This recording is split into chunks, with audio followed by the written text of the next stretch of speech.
Hey everybody, it's Laura with Jot and Tittle Vintage Typewriters, and I'm going to do a tutorial today for this 1937 Remington 5.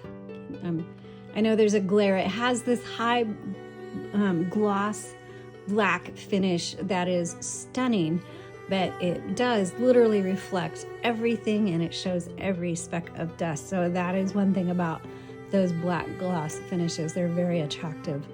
But just so you know, it shows every fingerprint, every speck of dust, and you can usually see yourself in it. So this is going to reflect the lights from the video. But we're going to go through and I'm going to show you how to use this because this actually does operate differently than other typewriters. So this is the Remington 5, Remington Rand. There we go. This one has really good logos on it, or decals. Remington Rand Model 5 Streamline is the proper name for the whole thing.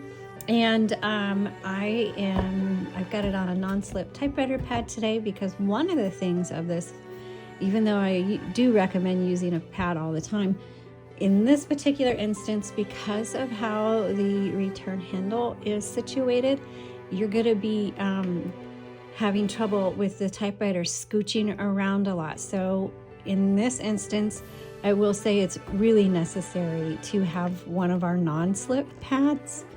And this is one that I designed years ago, and we have a manufacturer that makes them for us. So you can, there's links to it in the description below. And also a note on this uses specialty spools. So if you've got one and you're kind of following along with me, just be aware that this doesn't take typical universal spools. And if your spools are missing, you're going to have to find a parts group on Facebook or something where you can get the parts for it, because they're like a 1-inch spool. They're really small. If you do have your spools and you just need fresh ribbon on it, we do offer that. If you go to our website and you go under typewriter ribbons and check out with the custom ribbon, there you just send us your spools, we fill it up and send it back to you. Okay, so let's go ahead and start with this. I will admit there's probably a couple things on here I'm not quite sure of, but let's go ahead and get started. So you've got your back plate, but we're going to go even behind there. And if you want to flip your typewriter over, I'm going to just turn mine and try to lift it up a little bit. But right here is where you're going to set your margins. And you just press on the back end, not the front end, but the back end. And you just go back and forth to set your margins, okay? And these are feed rulers, but the plate, some typewriters, the plate folds down. This one doesn't. But anyway, that is your margins. There are no tabs on this typewriter. Okay, let's put this back here. Oops. Getting myself all discombobulated. All right. So now we've got our back plate. You can see the little ruler on there. There's also a little ruler down here that's red. And this little handle with the knob on the top, that is going to be your paper release, and it goes backwards. And what that does is it releases the tension of your paper. So when you load it, you're going to load it by putting a piece of paper against that back plate and behind the ruler, and it's also called the platen. Turn the handle, and you can see my paper is crooked. So I'm gonna push that paper release back and straighten out my paper. Oops. And then re-engage it. Now to move the carriage, I've got a lever right here and also the shorter one over here. And you can do either one or both at the same time, and that moves your carriage back and forth, and it's only gonna move as far as you've set those margins. So for me, I want to change my margin. I'm gonna bring it in a little bit. Where am I? There we go. And I don't know if you can hear, but this one, my bell isn't that great. It's more of a dink. So I'll be quiet so you can hear it. So that's my bell.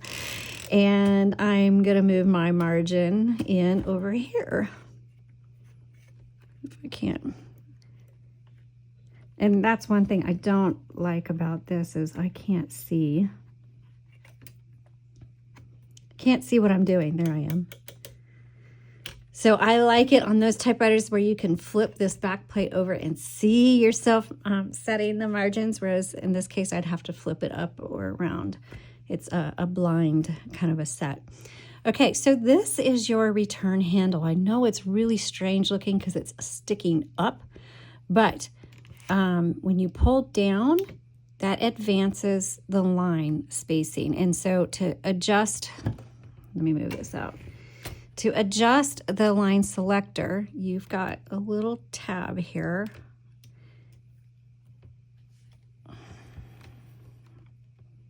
And it's actually hard to use. Let's see if I did that right. Yep. Okay, so I am going to lift this up so you can see it up close. But right here, that is your line selector. So if you want to go from single to double, this is what you're going to use. And what you do is you pull it out and turn it. So I don't know if you can see me do it. Pull it out and then turn. And it's not much of a turn. It's just like this, back and forth. So there's single, there's double. Okay, I'm going to go back to single. And put my typewriter back. There we go, back to where it is. So, and then to go to the beginning of your line, you're just gonna have to push on the carriage, which is why I say get the non-slip typewriter pad, because I was having trouble. I kept pushing the typewriter over, so I had to get my non-slip pad to use this typewriter. Okay, so again, here are your spools. And to change out your spools, you got to flip back this little arm and then pull your spool out. Same with this side.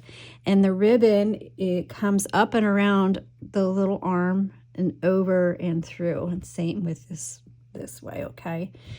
And then make sure it's threaded through your vibrator there. Now, you may want to go look at our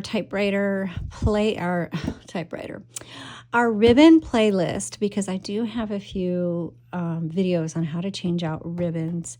And if I can get Rob to do one on this one, I will. But also just watching those other ones to get an idea of how to do a change of ribbon will help you. And I'll hold this up as well so you can kind of see how that ribbon is. Okay, let's go ahead and move on down and take a look at the keyboard here. And I love the black keys with the chrome edging on it.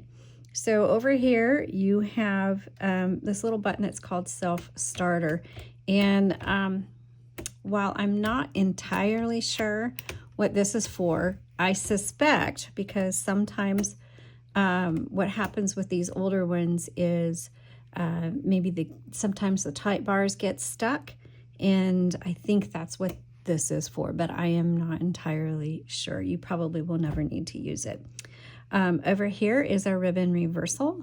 No, that is a margin release. Sorry. Like I said, this operates a little bit differently. In fact, the ribbon reversal is up here. So on the sides, you'll see a knob. Here's the knob over here. If you press that, that reverses the direction of the ribbon.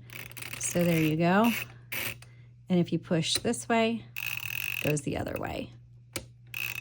So sometimes the ribbon will kind of get a bunch of slack in it. And if you want to take up that slack, you just turn the handle, and then you can also reverse which way it goes, because there's a lot of ink in that ribbon. So even though it gets from one side to the other, that's not the end of the ink. You just go back and forth while you use up all of that ink. Okay, over here we have our backspace. Backspace does not erase, just a reminder for that.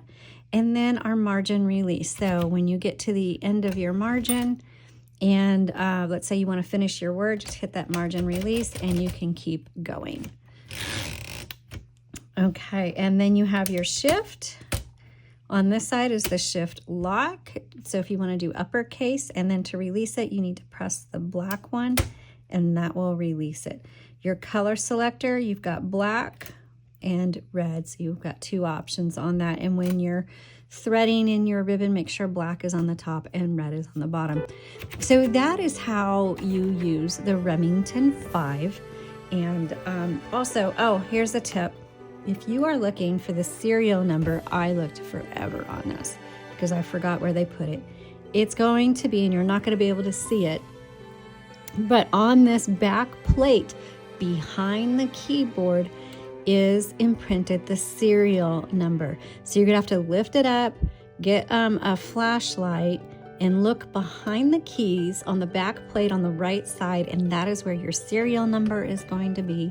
And then you can go to typewriter database and .com and find out what year yours was made. So as we exit, I'm just going to type a little note on here. Thanks so much for watching, and I'll see you soon.